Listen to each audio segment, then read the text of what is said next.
À quoi nous sert la colère? Pourquoi sommes-nous en colère? Quel est notre bénéfice caché à rester en colère? Quelle est la fonction de la colère? Que doit-on pardonner et à qui? C'est ce que nous allons voir dans cette interview vidéo.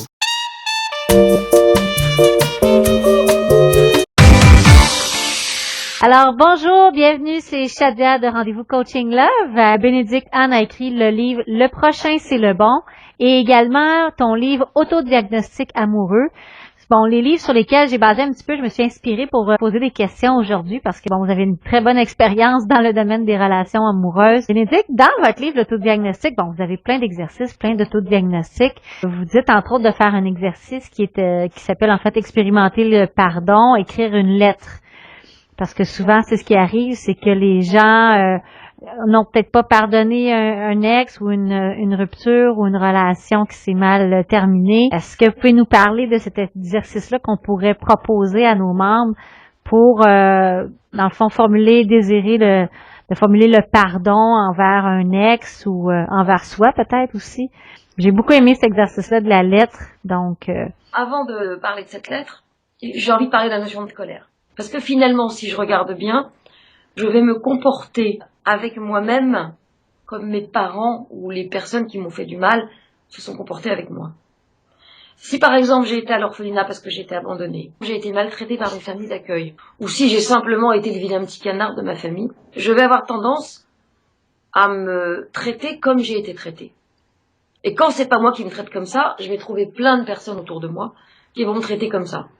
Dans mon milieu professionnel, dans mon milieu amical, voire avec mes enfants.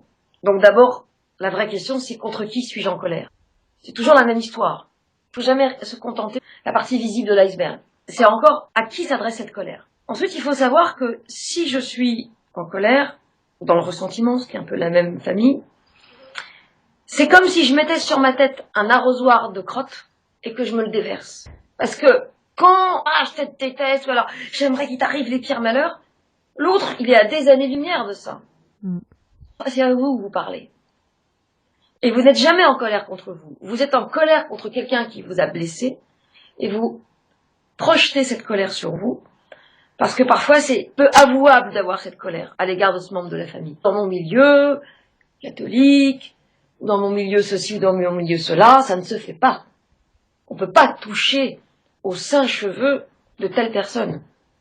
Donc comme j'ai pas le droit d'être en colère parce que c'est ma mère ou parce que c'est le patriarche ou pour mille raisons, cette colère je la projette sur moi.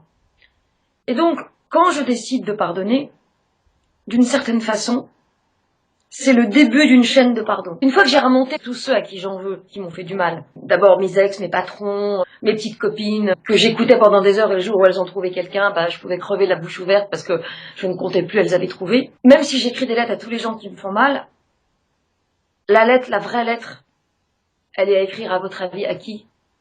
À soi-même. Oui, ça c'est après. Ouais, ok. C'est après. Mais elle est d'abord à écrire aux personnes qui nous ont fait le plus de mal. Et qui sont les personnes qui nous ont fait le plus de mal, généralement? Les parents et les ex, peut-être.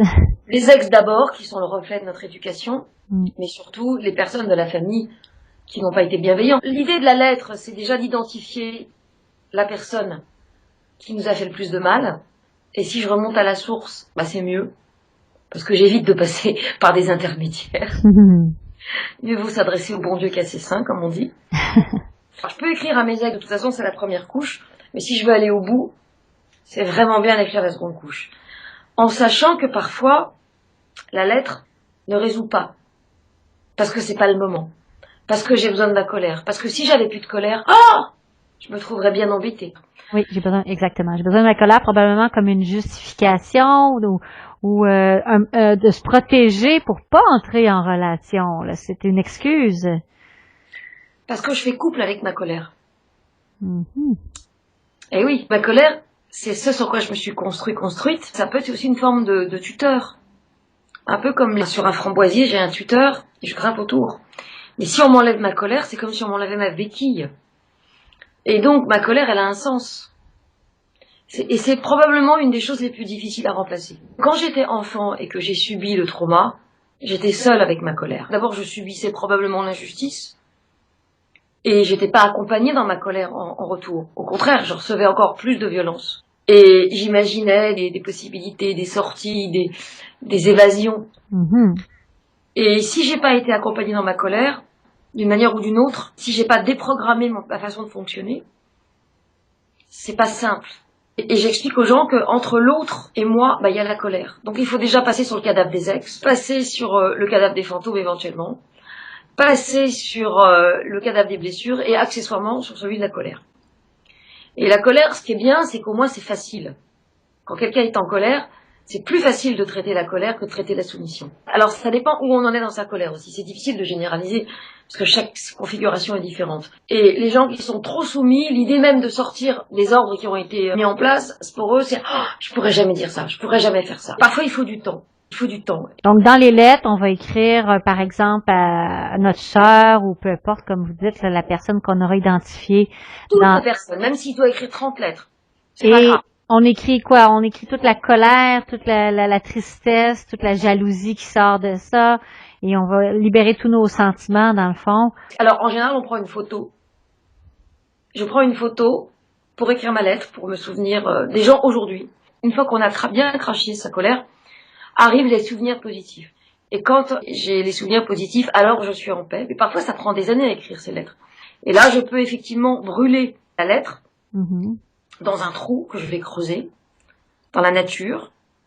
Et avant de la brûler, je vais lire ma lettre, entre guillemets, adieu à l'univers, aux énergies du monde, aux fleurs. Oui. Et je prends cette photo quand je lis la lettre et je dis, est-ce que cette lettre te ferait du bien? Et là, j'ai une réponse qui va me venir. Wow. Alors, est-ce que cette lettre te ferait du bien? Et si oui, je l'envoie. Avec le temps, j'ai tendance à penser que ça n'a pas beaucoup d'intérêt d'envoyer une lettre, parce que toutes les personnes que j'ai pu coacher, qui ont dit, qui ont craché, qui sont énervées, au mieux, les parents ont dit avec des airs un peu, on savait pas, on s'est pas rendu compte, parce que du coup, ça les oblige à se mettre en cause. On est désolé, mais ils sont impuissants et ils peuvent rien faire parce que le trauma, il a eu lieu dans l'enfance. Et très souvent, les parents sont âgés, les personnes ne comprennent pas ou sont dans le déni. Et finalement, c'est une perte d'énergie. Je pense que les parents ne savent pas quoi faire de ça.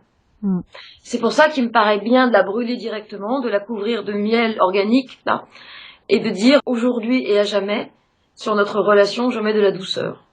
Aujourd'hui et à jamais, sur notre relation, je mets de la douceur. Waouh, c'est super, j'adore cette phrase-là, ouais. Alors, je récapitule le mode d'emploi de la lettre. Étape numéro 1, je décide à qui j'écris. Vous pouvez choisir toutes les personnes qui réveillent de la rage en vous ou aller directement aux membres de votre famille qui n'ont pas été bienveillants avec vous et qui vous ont fait souffrir. Ensuite, je prends une photo la plus récente possible de ces personnes et j'écris la lettre devant la photo. Je vais commencer par déblatérer, critiquer, pleurer, m'énerver, agresser, etc. Et quand j'aurai fait le tour de tout, des éléments positifs vont venir. Et normalement, dans ce processus d'écriture qui peut durer très longtemps, la notion de pardon, entre guillemets, va advenir. En réalité, c'est une forme d'acceptation de son incarnation, de prise de conscience que les parents ont fait ce qu'ils ont pu avec ce qu'ils ont reçu et la façon dont ils étaient équipés. Et il y a comme une espèce de lâcher-prise. Une fois la lettre écrite, vous allez dans un parc, dans un jardin, vous lisez cette lettre, entre guillemets, aux énergies du monde, etc.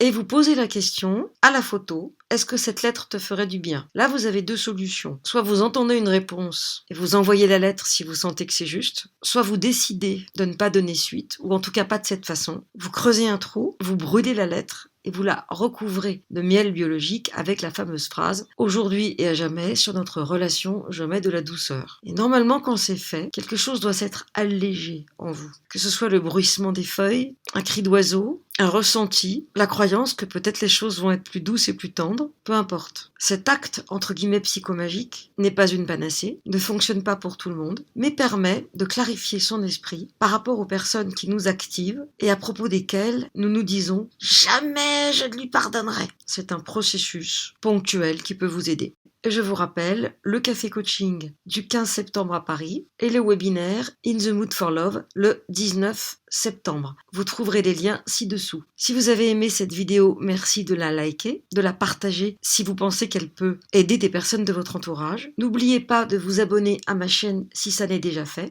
À bientôt pour de nouvelles vidéos ou de nouveaux audios. Beaucoup, Bénédicte, ça me touche beaucoup au cœur. J'ai beaucoup aimé notre entretien. Et puis au plaisir de se revoir au Québec dans un café de l'amour ou autrement, une conférence. Thank